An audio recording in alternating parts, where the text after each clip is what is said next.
തന്റെ ഭാര്യയായ ഖദീജ ബീബി റളിയല്ലാഹു തആല അൻഹുവിന്റെ മരണവും അതുപോലെ തന്നെ ഹംസ റളിയല്ലാഹു അൻഹുവിന്റെ വഫാത്തും അല്ലാഹുവിന്റെ പ്രവാചകന് വല്ലാത്ത വേദനകളാണ് സമ്മാനിച്ചിരുന്നത്. തന്റെ വീടിനകത്തിരുന്ന് കരഞ്ഞുകൊണ്ടിരിക്കുമ്പോൾ അല്ലാഹുവിന്റെ പ്രവാചകന് പാതിരാത്രി മുഴുവനും അല്ലാഹുവിന്റെ പ്രവാചകന്റെ വീട്ടിൽ കടന്ന് കരഞ്ഞുകൊണ്ടിരിക്കുമ്പോ അല്ലാഹുവിന്റെ റസൂലിന്റെ മുന്നിലേക്ക് സല്ലല്ലാഹു അലൈഹി വസല്ലം പ്രവാചകന്റെ മുന്നിലേക്ക് മുഖറബുൽ അംലാഖ് മലക്ക് ജിബ്രീൽ അലൈഹിസ്സലാം കടന്നു വന്നിട്ട് പറഞ്ഞു, നബിയെ കരയല്ലേ നബിയെ, എഴുന്നേക്ക് നബിയെ, അല്ല സലാം പറഞ്ഞിരിക്കുന്നു നബിയെ, അങ്ങയെ സന്തോഷിപ്പിക്കാൻ പടച്ചവൻ പറഞ്ഞിരിക്കുന്നു. മഹാനായ അസ്റഫുൽ ഖൽഖ് നബിയുനാ റസൂലുള്ളാഹി സ്വല്ലല്ലാഹു അലൈഹി വസല്ലമ തങ്ങളെ ജിബ്രീൽ അലൈഹിസ്സലാം ഒരു ഉല്ലാസ യാത്രയ്ക്ക് വിളിച്ചു കൊണ്ടുപോയ ചരിത്രം അല്ലാഹുവിന്റെ ഖുർആൻ പരിചയപ്പെടുത്തുന്നു.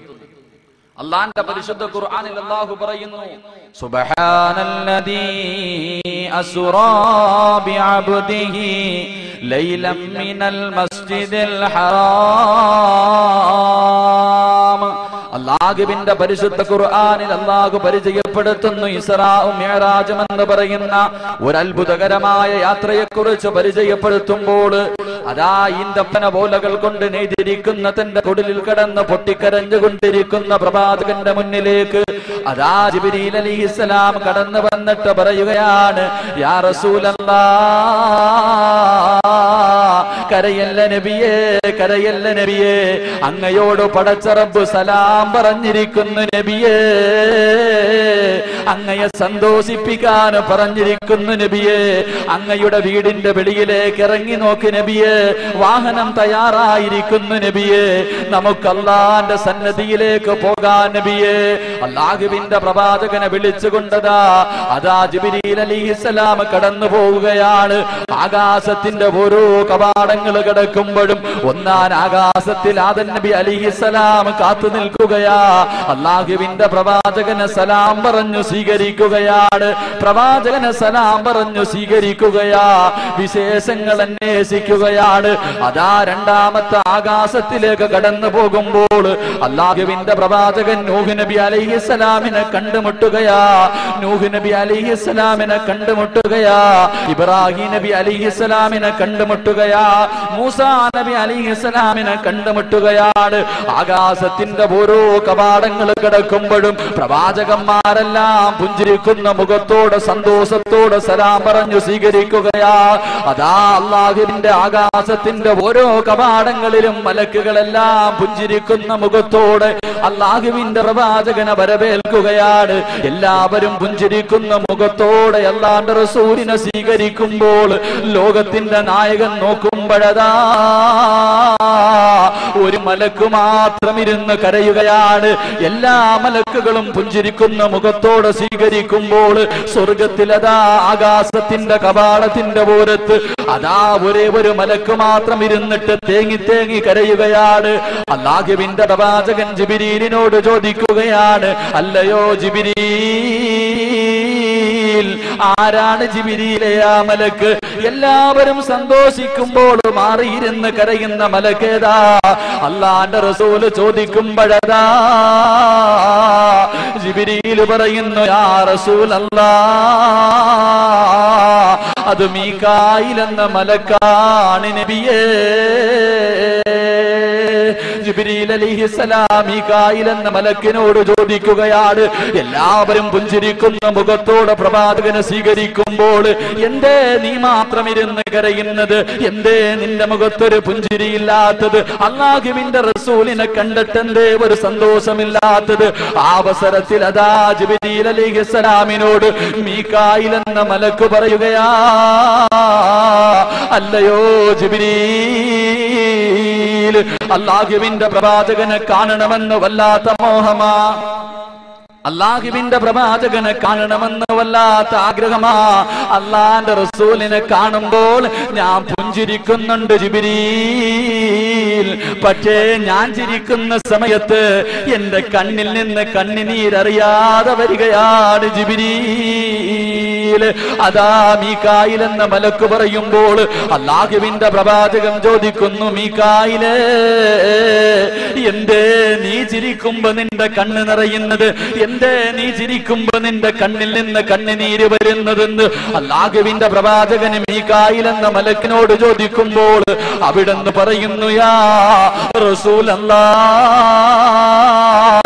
അല്ലാഹുവിന്റെ നബിയേ, എന്റെ കണ്ണിന്റെ മുന്നിൽ എത്ര വലിയ അത്ഭുതം കാണിച്ചാലും, എത്ര വലിയ സന്തോഷമുണ്ടാക്കുന്ന കാര്യമുണ്ടല്ലോ, എന്റെ കണ്ണിന്റെ മുന്നിൽ ഖിയാമത്ത് നാൾ വരെ കാണിച്ചാലും യാ റസൂലല്ലാഹ്, എനിക്ക് ചിരിക്കാൻ കഴിയില്ല നബിയേ. അല്ലാഹുവിന്റെ പ്രവാചകൻ ചോദിക്കുന്നു, എന്തേ നിനക്ക് ചിരിക്കാൻ കഴിയാത്തത്, എന്തേ നീ കരഞ്ഞുകൊണ്ടിരിക്കുന്നതെന്ന് ചോദിക്കുമ്പോൾ ജിബ്രീൽ അലൈഹിസ്സലാമിന്റെ മുന്നിൽ വെച്ച് മീകായിൽ എന്ന മലക്ക് പറയുകയാണ്, യാ റസൂലല്ലാഹ്, പടച്ചവൻ നരകത്തെ സൃഷ്ടിച്ചതെന്റെ കണ്ണുകൊണ്ട് കണ്ടു നബിയെ, ആ നരകമൊന്ന് കണ്ടു നബിയെ, ആ നരകത്തിന്റെ തീ കണ്ടു നബിയെ, ആ നരകത്തിന്റെ വിളി കേട്ട് നബിയെ, ആ നരകത്തിന്റെ വലിപ്പമൊന്ന് കണ്ടുപോയി നബിയെ. അതുകൊണ്ട് ഖിയാമത്ത് നാൾ വരെ എനിക്ക് ചിരിക്കാൻ കഴിയില്ല നബിയെ, എനിക്ക് ചിരിക്കാൻ കഴിയില്ല നബിയെ. അല്ലാഹുവിന്റെ പ്രവാചകൻ സല്ലല്ലാഹു അലൈഹി വസല്ലമ തങ്ങളോട് മീകായിൽ എന്ന മലക്ക് പറയാ, നരകം ഒന്ന് കണ്ടുപോയി, അതുകൊണ്ട് ഇനി എത്ര വലിയ സന്തോഷമുള്ള എന്റെ മുന്നിൽ കാണിച്ചാൽ എനിക്ക് ചിരിക്കാൻ കഴിയും. എല്ലാവരും വിചാരിക്കും, ഈ ചങ്ങാതി എന്തേ ഇന്നലെ തമാശയൊക്കെ പറഞ്ഞു തുടങ്ങി, ഇന്നെന്തേ നരകത്തെ കുറിച്ച് പറഞ്ഞിട്ട് കടുവാപ്പള്ളിക്കാരെ ഭയപ്പെടുത്തുന്നു എന്ന് നിങ്ങൾ ആലോചിക്കാം. എന്റെ പ്രിയമുള്ള സഹോദരങ്ങളോട് ഞാൻ ചോദിക്ക, 21-ാം നൂറ്റാണ്ടിൽ ജീവിക്കണ ഈ മനുഷ്യനെ എന്തു പറഞ്ഞാലാ നമ്മളൊന്ന് നന്നാവുക? എന്തു പറഞ്ഞാലാ നമ്മളൊന്ന് നന്നാവുന്നത്? എന്റെ പ്രിയമുള്ളവരെ, ഒരു കഥയിൽ പോലും, ഒരു സാങ്കല്പിക കഥയിൽ പോലും മൃഗങ്ങൾ കൂട്ടബലാത്സംഗം ചെയ്ത വാർത്ത നമ്മൾ ആരെങ്കിലും വായിച്ചിട്ടുണ്ടോ? ഒരു കഥയിലെങ്കിലും.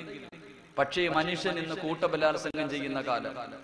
10 മാസം ഗർഭം ധരിച്ച് മരണവേദനയുടെ വേദനയും സഹിച്ചാണ് ഞാൻ എന്റെ മകളെ പ്രസവിച്ചത് അല്ലെങ്കിൽ മകനെ പ്രസവിച്ചതെന്ന് പണ്ടുള്ള ഉമ്മമാര് പറയും. ഇന്ന് ആ ഉമ്മ പണത്തിന് വേണ്ടി തന്റെ മകളെ കൊണ്ട് വിൽക്കുന്ന കാലഘട്ടം.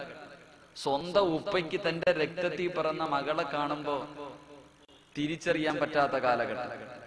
മൃഗത്തിനേക്കാൾ വൃത്തികെട്ടവനായി ഇന്നത്തെ ഈ സമുദായം ജീവിച്ചു കൊണ്ടിരിക്കുമ്പോ ഈ സമുദായത്തിനെ എന്തു പറഞ്ഞാലാ നമ്മളൊന്നും, ഞാനും ആലോചിച്ച് എന്തു പറഞ്ഞിട്ടാ കടുവാപ്പള്ളിക്കാരോട് എന്താ പറയണ്ടേ. അങ്ങനെ ഇരുന്നപ്പോൾ എനിക്കൊരു കാര്യം തോന്നിയത്, മഹാനായ അഷ്റഫുൽ ഖൽഖ് നബിയുനാ റസൂലുള്ളാഹി സ്വല്ലല്ലാഹു അലൈഹി വസല്ലമ തങ്ങള് 6-ാം നൂറ്റാണ്ടിൽ ജീവിച്ചിരുന്ന കാട്ടറബികൾ, ഡാർക്ക് ഏജ് എന്ന് ചരിത്രം വിശേഷിപ്പിക്കുന്നു. ആ ഇരുണ്ട യുഗത്തിൽ ജീവിച്ചിരുന്ന മനുഷ്യൻ ഉമ്മയെയും പെങ്ങളെയും തിരിച്ചറിയാൻ കഴിയാത്ത ആ കാട്ടറബികളുടെ മുന്നിൽ അല്ലാഹുവിന്റെ റസൂൽ സ്വല്ലല്ലാഹു അലൈഹി വസല്ലമ തങ്ങൾ കടന്നു ചെന്നിട്ട് 2 കാര്യങ്ങളെ കുറിച്ച് പറഞ്ഞു കൊടുത്തു. 2 കാര്യങ്ങളെ കുറിച്ച് അവർക്ക് പറഞ്ഞു കൊടുത്തു. അത് മനസ്സിലാക്കാൻ അവർ തയ്യാറായപ്പോൾ ലോകത്തിലെ ഏറ്റവും നല്ല മനുഷ്യരായെന്ന് ചരിത്രം പോലും പറയുന്ന അവസ്ഥയിലേക്ക് അവർ മാറി. അവരുടെ ജീവിതം കണ്ടിട്ട് മലക്കുകൾ പോലും ലജ്ജിച്ച് തലതാഴ്ത്തിയെന്ന് അള്ളാഹുവിന്റെ പ്രവാചകൻ സല്ലല്ലാഹു അലൈഹി വസല്ലമ തങ്ങൾ പഠിപ്പിക്കുമ്പോൾ എന്റെ പ്രിയമുള്ള സഹോദരങ്ങളോട് ഈ റബീഉൽ അവ്വലിന്റെ രാത്രിയിൽ ഇവിടെ ഒരുമിച്ച് കൂടി നിങ്ങളോട് എനിക്ക് പറയാനുള്ളത്, എന്റെ പ്രിയമുള്ള സഹോദരങ്ങളെ, ഈ കാര്യം ഒന്ന് മനസ്സിലാക്കാൻ തയ്യാറായാൽ മാത്രം മതി. ഈ കാര്യം ഒന്ന് മനസ്സിലാക്കാൻ തയ്യാറായാൽ മതി. കാരണം നമ്മളെ മലക്കുകൾ പോലും ബഹുമാനിക്കും. എന്റെ പ്രിയമുള്ള സഹോദരങ്ങളെ, അള്ളാഹുവിന്റെ പ്രവാചകൻ പറഞ്ഞു കൊടുത്ത 2 കാര്യം, ഒന്ന് സ്വർഗത്തെ കുറിച്ചുള്ള ആഗ്രഹം കൊടുത്തു, നരകത്തെ കുറിച്ചുള്ള ഭയം കൊടുത്തു. ഇത് മനസ്സിലാക്കാൻ തയ്യാറായപ്പോൾ ലോകത്തിലെ ഏറ്റവും നല്ല മനുഷ്യരായി. ഇത് നമ്മളൊന്ന് മനസ്സിലാക്കിയാൽ മതി. എന്റെ പ്രിയമുള്ളവരെ, ഇത് മനസ്സിലാക്കുകയാണെങ്കിൽ, ഇത് മനസ്സിലാക്കിയില്ലെങ്കിൽ റോഡിലൂടെ നടന്നു പോകുന്ന 4 കാലുള്ള നായക്കാലും അധപ്പതിച്ചു പോകും നമ്മൾ.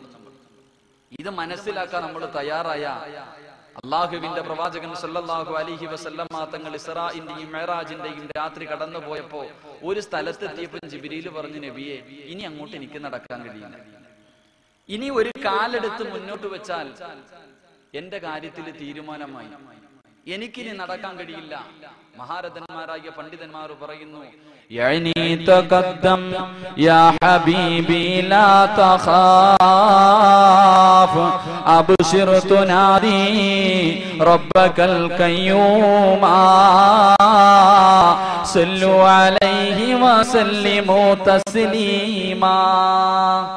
നബി, ഇവിടെ നിന്നൊരു കാലെടുത്ത് മുന്നോട്ട് വെച്ച എന്റെ കാര്യത്തിൽ തീരുമാനമായി, അതുകൊണ്ട് എനിക്ക് പോകാൻ പറ്റില്ല, നബി പോകാൻ. ഒരു മലക്കിന് പോകാൻ പറ്റാത്ത ഒരു സ്ഥലത്ത് ഒരു മനുഷ്യൻ പോകാന്ന് വെച്ചാൽ അതും മലക്കുകളുടെ നേതാവ്. എന്റെ പ്രിയമുള്ള സഹോദരങ്ങൾ, നമ്മൾ നന്നായ ഈ രണ്ട് കാര്യം മനസ്സിലാക്കാൻ തയ്യാറായ നമ്മുടെ ജീവിതം കണ്ടിട്ട് മലക്കുകൾ പോലും ഇരുന്ന് കരയുമെന്ന് ശഫീഖുനാ റസൂലുള്ളാഹി സ്വല്ലല്ലാഹു അലൈഹി വസല്ലം. ഇല്ലെങ്കിലോ നാൽക്കാലികളെക്കാലം കഷ്ടമായി പോകും. അള്ളാന്റെ ഖുർആൻ പറഞ്ഞു, വൽഹും അള്ളല്ല്, മൃഗത്തിനെക്കാലം വൃത്തികെട്ടവനായി പോകും. അള്ളാഹു കാര്യങ്ങൾ മനസ്സിലാക്കാൻ ഭാഗ്യം നൽകി അനുഗ്രഹിക്കുമാറാകട്ടെ. അതുകൊണ്ട് എന്റെ പ്രിയമുള്ള സഹോദരങ്ങളോട്, കടുവാപ്പള്ളിക്കാരൊക്കെ നാളെ പരലോകത്ത് ചെല്ലുമ്പോ, പടച്ചവന്റെ മുന്നിൽ ചെല്ലുമ്പോ അള്ള ചോദിക്കും, എന്തേടെ ചങ്ങാതി ഇങ്ങനെയൊക്കെ നടന്നേ, എന്തേ നിസ്കരിക്കാനേ, എന്തേ ഖുർആൻ ഓതാനേ, എന്തേ എന്നെ കുറിച്ച് പഠിക്കാനേ? അപ്പൊ അള്ളഹാനോട് പറയാൻ വേണ്ടി ചിലര് മനസ്സിൽ കരുതി, അള്ളാഹ് ഖുർആനൊക്കെ അറബിയിലായിരുന്നല്ലോ,